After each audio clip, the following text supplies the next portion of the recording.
Hello friends, so today we're gonna discuss the all problems from the latest Lead Code Weekly Contest 202. All the problems in this contest are pretty simple, so let's discuss one by one. The first problem is you're given an array ARR, and if you find three consecutive odd numbers you have to print yes, else print no. As you can see in this there is no consecutive odd numbers, but in this, as you can see, 5, 7 and 23 are consecutive odd numbers. So what you can easily do here is you can iterate over from left to right. That's a simple trick, and for every three consecutive numbers check that they are odd or not. So you can iterate over from left to right and check. This is a simple way to check odd. Just do an AND with 1 for every I plus 1 and I plus 2. If all the three numbers are odd, return true, else if you come out of this loop without hitting this condition, you return false. Okay, so now the next question is minimum operation to make equal array. So you are given an ARR array of length n, where the ith element of this array is equal to 2 into I plus 1, as you can see in this condition. Now what you have to do here is, in one operation what you can do, you can select two indices x and y in this array, and what you can do here is you can subtract 1 from that x index number and add 1 to the other number. So it simple means that you are given n numbers, you can choose two indices and do one operation in which you can subtract one number by one and eventually also add one number to the another number. Okay, after this your goal is to make all the elements equal. It is guaranteed that all the elements can be made equal after some operations, so you have to return out the minimum number of operations required. Okay, so the test case given in this question are very simple to make it even more clear how the question will work. So now you can see that this is forming an odd sequence, because if I is equal to 0 then it will be 1, then I equal to 1, then it will be equal to 3, and so on. So as you can see, ARR is for 3 is equal to 1, 3, 5, and for if ARR is equal to 2, then it is only be 1 and 3. Okay, so this is actually an odd sequence, so you have to make all the numbers in its odd sequence equal to same. Okay, so I have drawn this. There are two conditions, like the number can be odd and the number can be even. Even in the sense the length of this is even and the length of this is odd. If the length of this is odd, then what you can do, you can make the last number transfer this some amount to this number such that it will become equal to the middle number. So what you can do here is you can transfer 2 from here, 2 number from here to here. So what you will see, it will become 3, and you subtract 2 from here, so it will become equal to 3, and the rest middle number is 3. Same you can observe that it is 1, 3, 5, 7, 9. Then you can transfer 4 from here. So as you can see, if you transfer 4 from here, it will become equal to 5, which is the middle number, and then it will become equal to 5. You transfer 2 till here, it will become equal to 5. Subtract 2 from here, it will become equal to 5, and the middle number is 5 itself. So all will become equal to same. But if it is even, the length is even, then what you can do here is you can transfer or make it equal to 4, which is the middle of this. So you can observe this condition using the test example given in the question. Then you can transfer 1 till here, it will become 4 and 4, and you can transfer something amount here, so that it will become 4 and 4. So you will transfer 3 here, and the total amount is, what you can do, you can populate this whole array of odd numbers and then iterate from left to right, and then you will transfer from the last number to this number. So you will find a difference between this number and this number and make it equal to the middle number. So what you can do, the difference between this and this is equal to 7 minus 1 is equal to 6 divided by 2, because you have to actually make them equal to equal. So it is equal to 3. So 3 steps are required to transfer 3 numbers from this to this, and it will become equal to 4 and 4. So that's the trick for this question. Let's move on to the code part. You will populate the whole array first and then iterate over to the middle, because middle will remain the same. You will iterate over from 0 till the middle less number. Then total is the total number of operations you will do. Difference is the difference between the last ith number and the ith number you are on, and then the total you will add, the total number of steps you will do is difference divided by 2, and then you return the total number of operations you have done. So let's move on to the third question now. The third question is magnetic force between two balls. So you are given that you have some grid points. So it is a linear grid point in which you have, let's assume, a number line 1 2 3 4, and there are some cups. Okay, so there are, let's assume, n cups, and the position of these cups are given to you. The position is n and there are n cups you are given to. Then you can place n cups here, and then what you can observe here is you will, after placing down these n cups, you have m balls. So you have to place these m's ball such that the force between these every ball is minimum possible. So as you can see, Morty will have m balls and he need to distribute the m balls in the basket such that the minimum magnetic force between any two balls is maximum. So I recommend that whenever you see this type of line, minimum and maximum in the same question, then 99% of the times it is a binary search question. So it is a standard binary search problem in which you have to find out the minimum magnetic force, because you have to minimize the magnetic force as well as maximize the distance between the two balls. So it is a binary search problem in which you can iterate over all possible distances and find out the minimum number of balls required. If it is possible to fit the number of balls in this position, then it's good. Then or else you have to find out a smaller place. And that's the logic for this question. Let's move on to the make it more clear. Let's draw it out because it's a good question. Okay, let's wait. So I can draw this example only. Okay, so let's assume that this is an example in which I have a number line 1 to 7. Okay, 1 2 3 4 5 6 and 7, and then you can do a binary search in which let's assume that my left is equal to 1, which means that the difference between any two cups, or the difference force between any two cups is like we want to like that it cannot be go less than 1 and it can be higher than, if I put one ball here and one ball here, then it cannot go more than like this 7. So I can make it like let's assume equal to 10, which is a large number. And then what we'll do, I will do binary search. I will come to the middle of this, which is equal to 5, which means that I want to place balls such that the difference between any two consecutive ball is at least 5. I hope you understand. Such that I will place balls such that I will place, so these are cups here. The cups position are given in this question. It is at 1 2 3 4 and 7. So a cup is at this position 1 2 3 4 and 7. Okay, so now I want that my ball's position should be more than 5. No ball should be consecutive and has a distance less than equal to 5. Okay, so let's assume if I put one ball here at the position 1, then my next position should be greater than or equal to 5. So it should be equal to 6, but there is no cup equal to 6, so I should go more than the next part, which is equal to 7. So now I can put, if I have a distance equal to or difference equal to 5, then I will put 2 balls.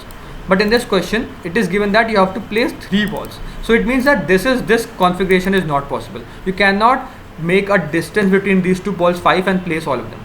So what you will do, you will, because this is not possible, you will shift your high to 4 and left will remain the same. And now you find out the difference, like middle, you take it to be 3, and now you will again do the same. You will place the first ball here, then the next ball will be 1 plus 3, which is equal to 4. 4 is present, yes, so you will place one ball here. Then 4 plus 3 equal to 7, so 7 glass is present, yes, so one ball will be here. And as you can see now, you can place 3 balls successively. So this is a possible configuration. So now, because 3 is like good, what you can do, you can make your L equal to 3, and now check for H equal to like H is equal to 4 now, and L equal to 3, and then middle is equal to 3 again, which is the same. So it means that because 3 is like valid, so the answer is 3 only. Okay, so that's the whole logic for this question. Let's move on to the code part now. So this is so actually the distances position of the glasses is not sorted, so you first have to sort them out. If you sort them out, then the distance can be at most position is 10 to the power 9. So I made a high is equal to 10 to the power 9 plus 5. You can also make it equal to n. N is also possible, but I have put down to be like a very large number. Then we are just doing a binary search in which you find out the middle. Then check that whether this middle value, which actually give you what is the difference between two consecutive balls. So if this is possible, check that. If it is possible, we will make our low equal to mid, else I will make my high equal to mid minus 1, which I have told you in this example, and then we will return out the low value. So how will this check function will check? We will send the middle value, vector, position and m, then total is equal to 1. So what we will do, we will put our first value, because I can always put a ball at the first position, and then we will go on checking that what is the next position I can put my next ball is, such that the difference between them is m. So what will I do? I will make a total number of balls equal to 1, which is the total number of balls I can put. It is actually always equal to 1. Then point is the first value at which my ball is present. My original ball is present at the 0th index. Then I will iterate from 1 till the last position, and I will find out the difference between the ith position and the previous ball I have placed.